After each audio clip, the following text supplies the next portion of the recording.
드디어 경기가 성사됐습니다. 페레이라가 미들급을 뛸 때부터 아마 라이트 헤비급에서의 퍼포먼스가 더 좋지 않을까 말씀을 드렸었는데 이번 경기만 잡아낸다면 1, 2, 3, 4, 7위를 잡으며 더 이상 증명할 것이 없는 커리어를 완성하기 때문에 현실적으로 이제 시간이 얼마 남지 않은 만큼 남은 것은 슈퍼파이트 말고는 없을 겁니다. 이번 경기인 앙칼라 F1은 상성이 좋지 않은 것이 맞긴 하지만 저는 6대4에서 5.5대 4.5 아주 근소하게 앙칼라 F의 우세라고 생각합니다. 배당을 보면 오프닝은 마이너스 200대 170 앙칼라 F가 탑독이었는데 또 지금은 200에서 마이너스 120으로 바뀌었죠. 일단 배당률이 경기의 양상과 결과를 대변하는 것은 절대 아닙니다. 말이 좋아 도박사지 미디어 이미지를 따라가는 경우도 많고 팬심에 많이 좌우되기 때문에 압도적으로 배당이 차이나는 경기들을 까놓고 보면 업셋이 일어나는 경우도 많습니다. 하지만 폭력적인 어려를 걷어내고 객관적인 지표로 봤을 때는 앙칼라 F가 근소한 탑독이라고 보는 것이 맞을 것 같습니다. 이유는 아주 단순하게 페이라의 그래플링이 있죠. 서로의 전력을 자세히 보기에 앞서 외적인 요소를 보자면 페이라의 작년 기세가 너무 좋긴 했지만 스타덤에 오르면서 외부적인 요소에 신경 쓸 일들이 많아졌다는 데 영향이 있을 수밖에 없다고 생각합니다. 작년에는 정말 쉴 새 없이 경기를 치렀기 때문에 라운트리전 이후로는 휴식을 취하고 싶다며 여유를 즐기고 있죠. 물론 매일 훈련을 빠지지 않고 한다고 하지만 경기가 얼마 남지 않은 최근까지 해외 일정을 소화하는 만큼 집중도는 떨어질 수밖에 없습니다. 그에 반해 앙칼라 F는 틀어 박혀서 훈련에만 매진하고 있기 때문에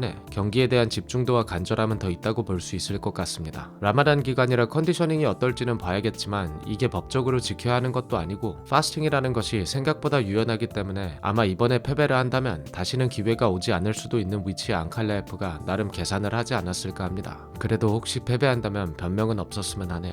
하지만 이건 외적인 요인이고 이제까지의 퍼포먼스와 데이터만으로 보자면 겹치는 상대는 블라코비치 한 명뿐이고 둘 모두 논란이 있을 법한 아주 어려운 경기를 했습니다. 블라코비치가 그만큼 훌륭한 선수라는 의미이기도 하고 이 두 개의 경기만 놓고 보았을 때 재밌는 점은 페이라는 레그킥으로 데미지를 많이 쌓았던 반면 태클에 넘어가며 고전을 했다는 점, 또 앙칼라 F는 레그킥에 데미지를 많이 받았지만 그래플링으로 후반에는 계속 블라코비치를 컨트롤했다는 갈리는 경기 양상이었다는 겁니다. 이 부분은 꼭 짚고 넘어가야 할 텐데 앙칼라 F는 태클이 그렇게 날카로운 선수가 아닙니다. 이게 출신 지역 때문에 프레이밍이 잘못된 케이스이기도 하죠. 일단 앙칼라 F는 테이크다운 시도가 많은 편도 아니고 성공률도 31% 정도로 저조한 편입니다. 반대로 페이라는 테이크다운 방어가 70% 정도로 높은 편이긴 하지만 이제까지는 그래플링이 좋은 선수를 만나지 않았다는 이유에서 비슷하게 스탯이 과장됐다 생각합니다. 기본적으로 앙칼라 F는 레프트 스트레이트가 가장 큰 무기인 볼륨이 높지 않고 뒷손을 내매 있어 아주 신중한 타격가입니다. 즉 타격으로 경기를 풀어가는 것이 보통이고 상위에서 컨트롤이 나쁜 것은 아니지만 태클 엔트리가 좋지 않은 편이죠.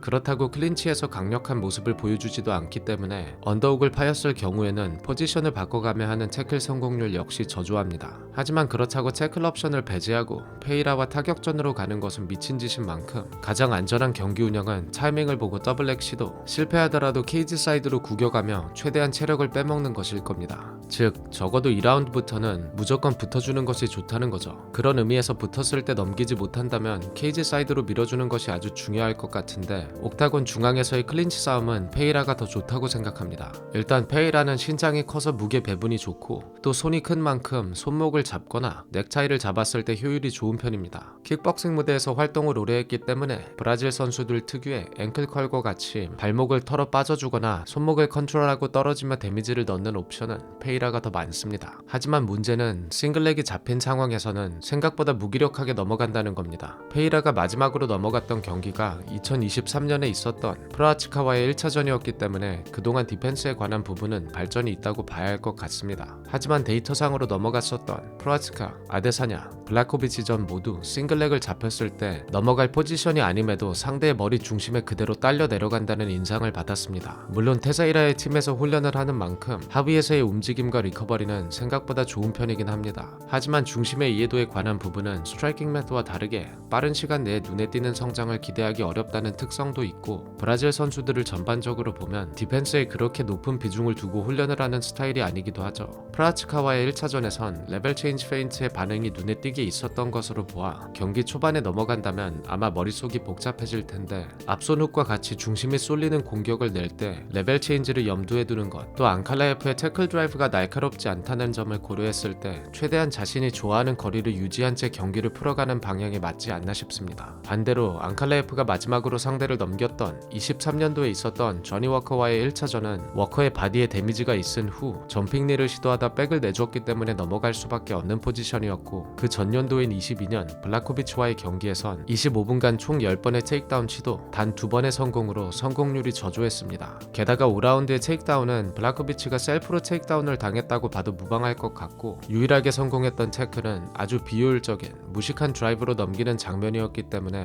태클의 질과 케이지 사이드에서 끌고 내려가는 능력이 좋지 않다는 점을 고려했을 때 먼 거리에서 태클을 들어가려고 시도한다면 페이라가 언더훅을 파고 충분히 막아줄 수 있다고 생각합니다. 다만 차이라면 앙칼라예프는 대학에서 그레코로만 레슬링과 삼보로 운동을 시작했다는 점에서 디테일한 부분들을 수정해가는 과정이 페이라에 비해 더 빠를 수도 있다고 생각합니다. 본인은 25분간 굴려버리겠다고 장담을 했는데 그동안 페이라를 대비해 얼만큼 그래플링 훈련을 해왔는지 봐야겠죠. 그래플링에 대한 얘기가 길어졌지만 그만큼 중요한 킥게임에 관한 얘기를 빼놓을 수 없습니다. 이번 경기를 시청하시는 데 있어 주의 깊게 봐야 하는 첫 번째는 서로의 스탠스 차이라고 하고 싶습니다. 앙칼라예프는 사우퍼의 페이라는 오소독스, 스탠스가 갈리는 경기인데 기존에 인상적이었던 앙칼라예프의 모습은 블라코비치에게 렉킥을 많이 허용하고 절뚝이는 모습이었죠. 블라코비치전에서 앙칼라예프는 특히 인사이드킥을 많이 허용하면서 데미지를 입었고 아마 경기가 무승부로 끝난 이유도 킥으로 인한 다운이라 판정됐기 때문이라 생각합니다. 또 페이라는 역대 모든 선수들을 통틀어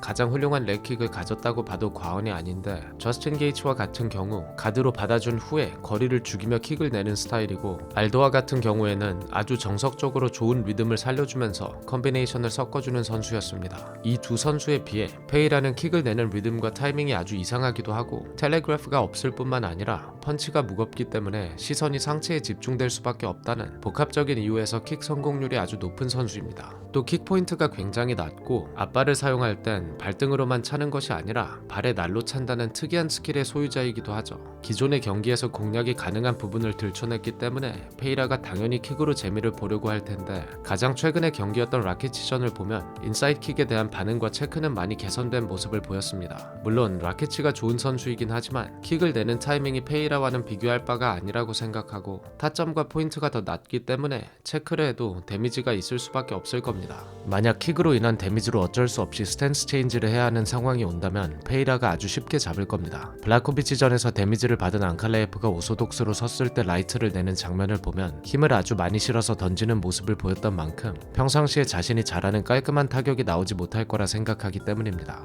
이전에도 몇 번 말씀을 드렸지만 브라질 선수들의 렉 컨디셔닝은 타이 선수들과 비슷하게 좀 무식하게 하는 편이죠. 내구력 싸움에서 지고 들어갈 수밖에 없다는 의미이기도 하고, 또 라키치전에선 인사이드의 반응은 개선된 모습을 보였지만 괜찮은 아웃사이드 킥을 몇 번 허용하기도 했습니다. 이번 경기는 서로의 스탠스의 차이로 인한 킥 운영이 아주 중요할 것 같은데, 이런 식으로 스탠스가 갈리면 서로의 앞발과 앞손이 가까워집니다. 보통 렉킥 비중으로 따졌을 때 오소독스를 상대하는 페이라는 뒷발 렉킥의 비중이 높은 편이고, 반대로 하이킥과 같은 경우 특이하게 앞발의 활용이 훨씬 더 많습니다. 힐과의 경기를 분석하면서도 사우퍼를 상대로는 어떤 식으로 운영을 할지 궁금하다고 얘기를 했었는데, 이 짧은 경기에서의 데이터로 보면 힐의 앞발이 가까웠던 만큼 앞발 렉킥의 활용이 아주 좋았기 때문에 만약 앙칼라예프가 페이라의 거리에서 별 움직임이 없다면 킥의 데미지를 입을 확률이 많습니다. 또 스탠스 차이로 인해 서로의 바디가 가까워지기 때문에 바디샷도 중요한 부분이라고 생각하는데, 페이라는 앞손으로 상대의 바디를 아주 성실하게 때려주는 선수입니다. 이건 오른손 왼손잡이 할 것 없이 페이라가 상대의 가드를 내리는데 아주 중요하게 작용하는 셋업의 일부분이기도 하죠. 앞손을 통한 바디 데미지 자체는 오소독스 상대에게 더 크게 누적되겠지만 스탠스 차이가 별로 의미 없을 정도로 페이라의 펀치가 무겁기 때문에 역시 공략해줄 수 있는 부분이라고 생각합니다.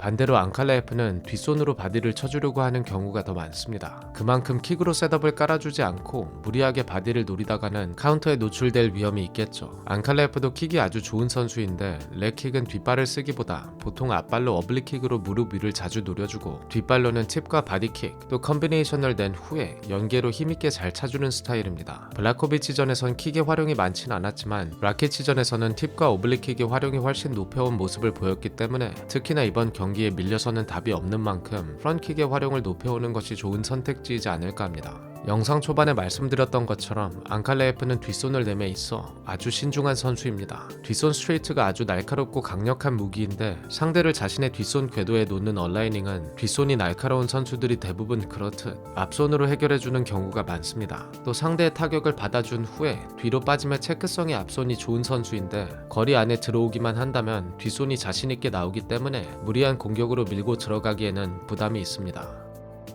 상대의 존 안에 밀고 들어가도 맘 편히 뒷손에 힘을 싣고 던지기가 어렵다는 뜻으로 이런 모습은 블라코비치 전에서도 최근 라키치 전에서도 나왔었죠. 실수로 한 발짝 무리하게 더 밀고 들어갔다가는 뒷손에 당하겠다 판단하고 머뭇거리는 모습들이 경기 전반적으로 연출됐습니다. 하지만 딱 이런 점만 놓고 보아서는 페이라가 괜찮다고 생각합니다. 아주 폭력적인 모습으로 위험을 감수하고 들어가 부숴버린다는 이미지가 있지만 페이라는 보기보다 위험을 감수하는 스타일의 타격가는 아닙니다. 페이라가 컨비네이션을 자신있게 내면서 상대를 부수는 장면들을 보면 상대를 케이지에 밀어넣고 나서지 옥타곤 중앙에서는 반박자 빠르게 내는 원투가 아니라면 뒷손을 내매 있어 꽤나 신중한 편입니다. 잘 이해하실 수 있도록 설명을 덧붙이자면 페이라의 킥은 정석적인 리듬과 템포에서 나오는 편이 아니지만 펀치와 컨비네이션과 같은 경우에는 리듬을 읽지 못할 정도로 특이하지는 않습니다. 페이라는 단발성으로 툭 찔러넣는 공격들을 많이 사용해주는 편인데 보면 타격을 하나 집어넣고 바로 들어가는 것이 아니라 숨을 고르고 상대의 공격을 끌어내거나 압박으로 백스텝을 유도한 후에 내는 편이죠. 즉 페이라는 화력을 기반으로 컨비네이션을 정신없이 집어넣는 슬러거가 아니라 한 방 한 방을 보고 치는 스나이퍼에 가깝고 다르게 표현하자면 사냥을 하듯 천천히 상대를 몰아가서 잠재우는 스타일입니다. 이런 점들을 고려했을 때 페이라를 상대로 밀리기 시작해서는 절대 답이 없다는 거죠. 페이라는 경기가 잘 풀릴 때 사냥을 하듯 발을 질질 끌며 전진하는 특유의 리듬이 있습니다. 이건 뭐 거의 승리 공식이라고 봐도 무방할 것 같은데 그렇기 때문에 페이라의 전진을 끊어주기 위해서는 바디샷이나 레킥과 같이 단발성 공격을 허용하더라도 반박자 빠르게 타격을 내며 밀고 나가면 페이라가 뒤로 빠져주면서 거리와 호흡을 재정비할 확률이 높다는 의미이기도 합니다. 혹은 밀어줄 때 자신의 컨비네이션에 취해 한 번이라도 타이밍을 잘못 잡았다가는 뒷손 후 카운터에 걸리면 끝난다는 점을 고려했을 때 오히려 앞손 더블과 같이 더블로 빠르게 따라 붙어주면서 밀어주는 것이 더 안전할 수도 있겠죠. 정리를 하자면 태클로 넘기지 못했다는 가정하에 페이라의 압박에 너무 밀리기만 해선 안 되는 앙칼레예프가 팁킥을 적극적으로 활용해주고 타격을 허용했을 때는 반박자 빠르게 내는 앞손 혹은 앞손 더블로 밀어주는 것이 좋지 않을까 합니다. 적당히 정리를 하려고 했는데 영상이 조금은 길어졌습니다. 긴 영상 시청해주셔 감사하고 이번 주 대회 시청하시는데 조금이라도 도움이 됐으면 좋겠습니다. 시청해주셔 감사합니다.